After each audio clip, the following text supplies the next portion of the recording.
Olá, amada família da Igreja da Cidade, um forte abraço. Vamos juntos hoje estudar o estudo de GDC do 26 de janeiro ao 1º de fevereiro.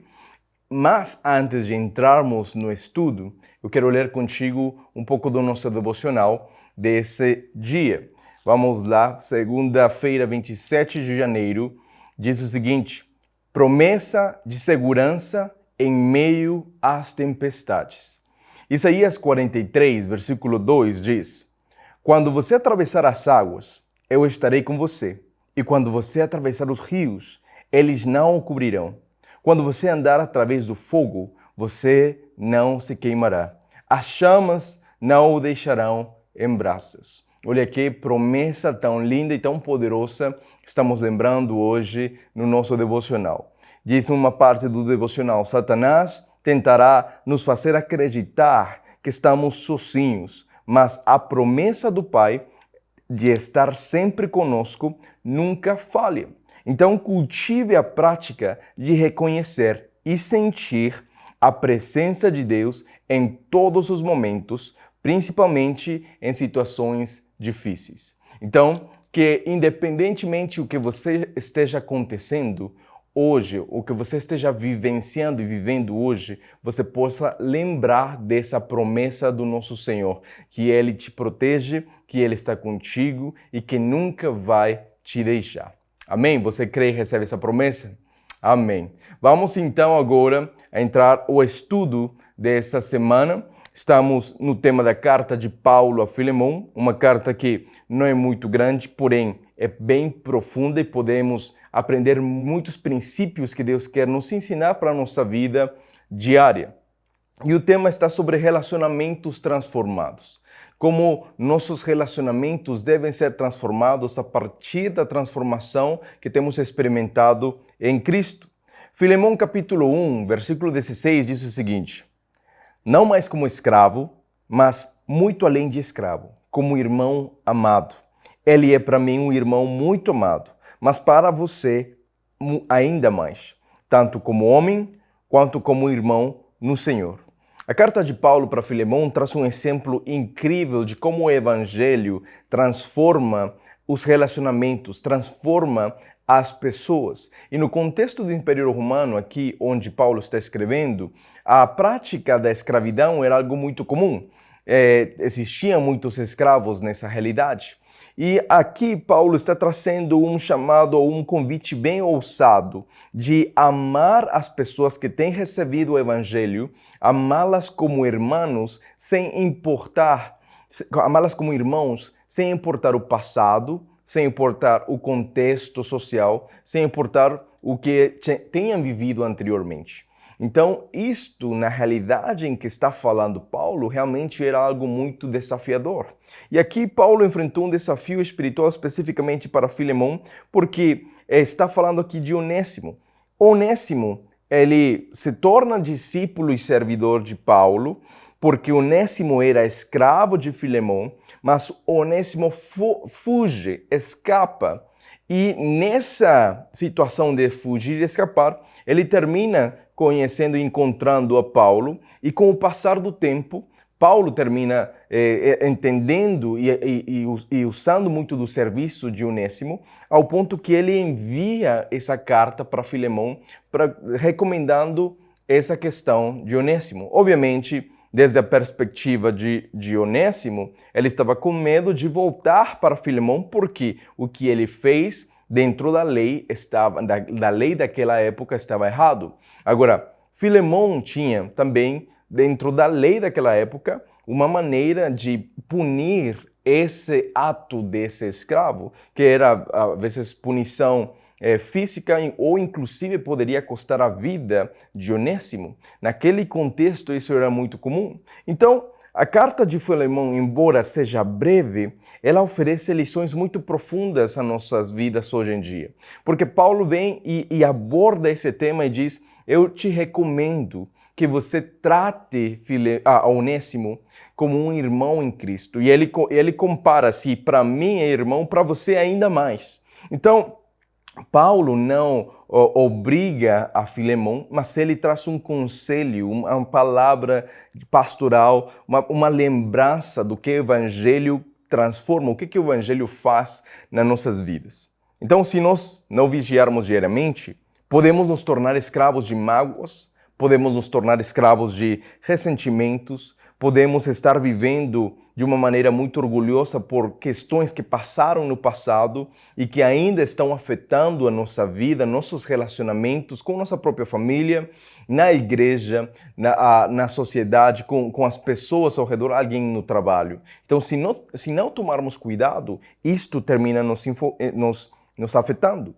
Então, não importa quão complicado seja a história ou o passado daquela pessoa, quando um discípulo de Cristo vê essa pessoa na profundidade, na largura, na altura do amor de Deus, nada é impossível para esse relacionamento ser transformado.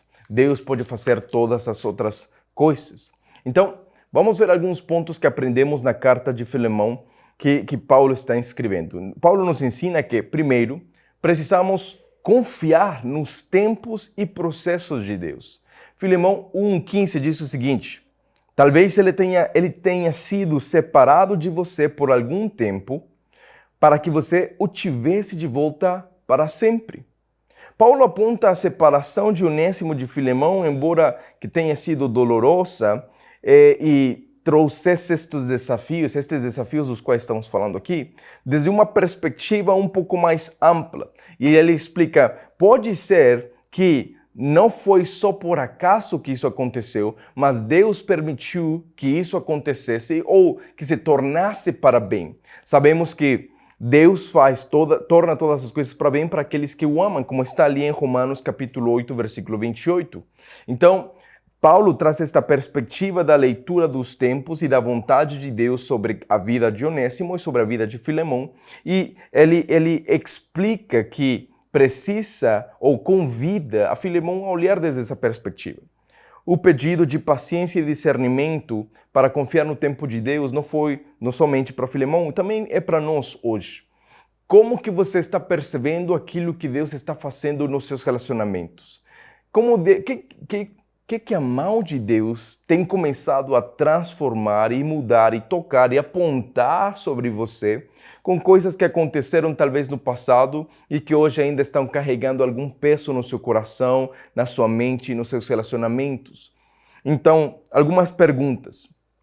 Há relacionamento na sua vida que passaram por um tempo de distanciamento ou dificuldade? Ainda há algum relacionamento assim na sua vida hoje? Outra pergunta, como você tem visto a mão de Deus em situações aparentemente negativas? Que no momento em que podemos estar sentindo a dor, não faz sentido, dói, não podemos conseguir ter uma visão talvez um pouco mais ampla, mas estamos sendo convidados aqui para parar e entender que Deus é muito mais amplo, Deus tem uma visão maior, Deus tem um plano maior e que posso aprender dali e posso ter uma perspectiva diferente, fé e esperança. Segundo ponto, na sua carta a Filemão, Paulo nos ensina que precisamos crer que o amor de Deus transforma caráteres e restaura identidades. No versículo 6 diz, não mais como escravo, mas muito além de escravo, como irmão amado. A mudança de Onésimo não foi muito mais do que social, foi uma transformação espiritual que Paulo olhou como ele entendeu o evangelho e recebeu, e ele está escrevendo para Onésimo, não recebe ele mais como escravo, no sentido de olha mais para frente, olha mais profundo, olha que ele é um irmão na fé, naquilo que você acredita, naquilo que eu acredito, Onésimo também acredita e tem servido o mesmo Deus que você serve, que eu sirvo. Então, quando nós conseguimos olhar as pessoas através dos olhos de Jesus, de uma maneira mais profunda, não importa o passado das pessoas, não importa a dificuldade que elas passaram, podemos ser transformados sim, e podemos ver esperança neles e olhar desde uma perspectiva diferente. Eles são meus irmãos na fé. Então, precisamos querer que o amor de Deus esteja transformando as pessoas. Algumas perguntas aqui. Você acredita que Deus pode transformar o caráter é a identidade de alguma pessoa difícil que você conhece? Você realmente acredita que é possível? Porque existe muitas pessoas ao nosso redor que sabemos que não são fáceis, sabemos que tem coisas que são complicadas, que inclusive parece que são impossíveis, mas quando olhamos através dos olhos de Jesus, quando olhamos a verdade do Evangelho, quando olhamos tudo que Deus está fazendo, então podemos ter esperança e crer sim, Deus pode transformar a vida de qualquer pessoa, a minha vida e a vida das outras pessoas. Outra pergunta. Como o Evangelho tem desafiado seus preconceitos e ajudado a enxergar os outros como irmãos em Cristo? Quais têm sido as mudanças que o Evangelho tem transformado, causado em sua vida em questão de percepção das outras pessoas, inclusive daqueles que não são, talvez, na mesma classe social de você, talvez não gostam das mesmas coisas que você, não apoiam o mesmo que você apoia, mas poder olhar com a visão do reino do Evangelho. E número 3, em sua carta a Filemão, Paulo nos ensina que precisamos estar dispostos a fazer nossa parte em perdoar e corrigir nossas atitudes. Versículo 21 diz o seguinte: confiante na sua obediência, escrevo a você, sabendo que fará ainda mais do que peço. Paulo não pressiona Filemão para perdoar Onésimo, mas ele faz um apelo ao coração cristão de Filemão.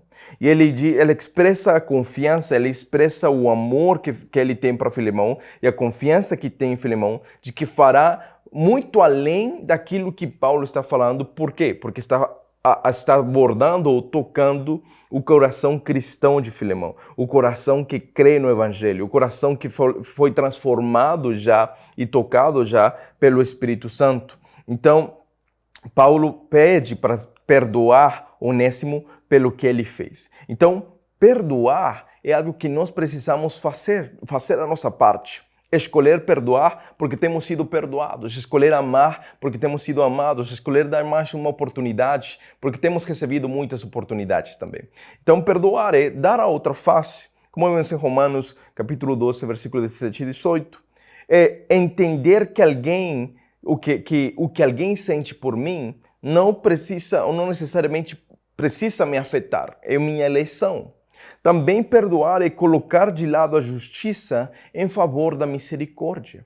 Vemos também isso em Romanos 12, 19 e 20, versículos 19 e 21 e Miqueias 6, 8.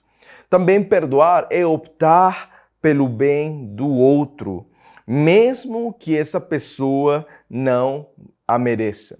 Então, escolher o bem da outra pessoa, mesmo que essa pessoa não mereça. Vemos um exemplo em Romanos 5, 8.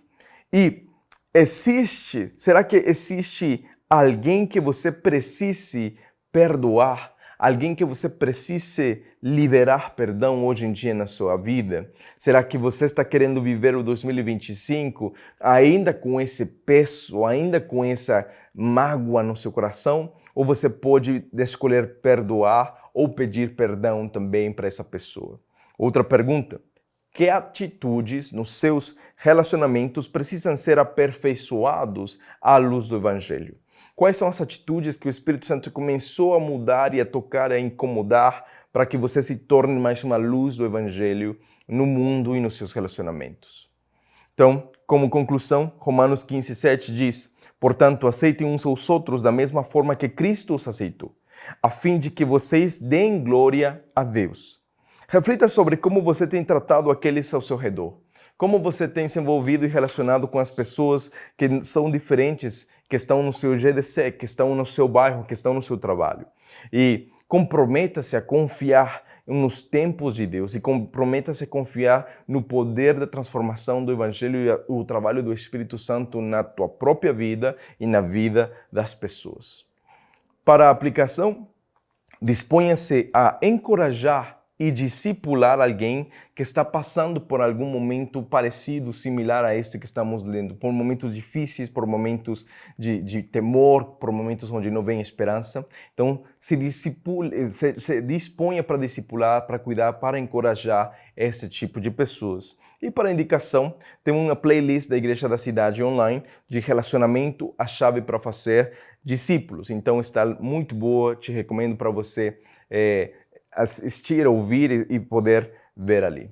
Amém? E eu quero fazer rapidamente um apelo. Se você está nos assistindo, onde você estiver, você está assistindo aí e você ainda não tem a certeza da salvação, eu gostaria de fazer esse convite agora, aí onde você está. Se você quer aceitar a Jesus como seu Senhor e seu Salvador e ter a certeza de que você é salvo e tem uma vida plena e abundante e eterna em Cristo Jesus, aqui tem um QR Code que está aparecendo ali na sua tela. Você pode apontar ali o seu celular e você pode tomar essa decisão por Jesus. Talvez você está afastado de Jesus e, de algum outro motivo, hoje está escolhendo voltar para os caminhos de Jesus, voltar para a casa do Pai. Se essa é a sua decisão, também tome essa decisão agora e nos permita saber essa decisão para poder entrar em contato e te servir e estar em contato contigo e te conhecer melhor.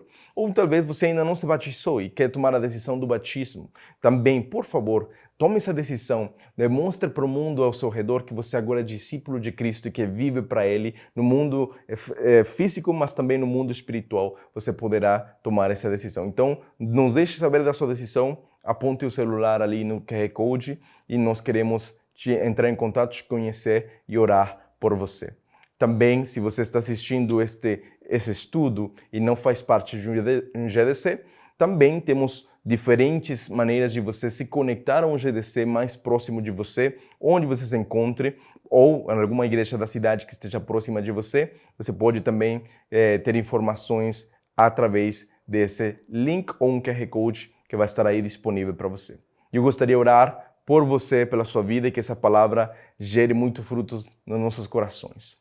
Pai, obrigado pela tua palavra, obrigado pelo ensinamento que temos aprendido hoje. Eu te peço que essa palavra caia em boa terra no coração do meu irmão, da minha irmã, no meu coração, e que gere muitos frutos para a tua glória e tua honra. Que vejamos, Pai, os nossos relacionamentos transformados, frutíferos, indo de vitória em vitória, caminhando juntos por ti, Rei, pelo teu reino. Em nome de Jesus, amém e amém. Que Deus te abençoe.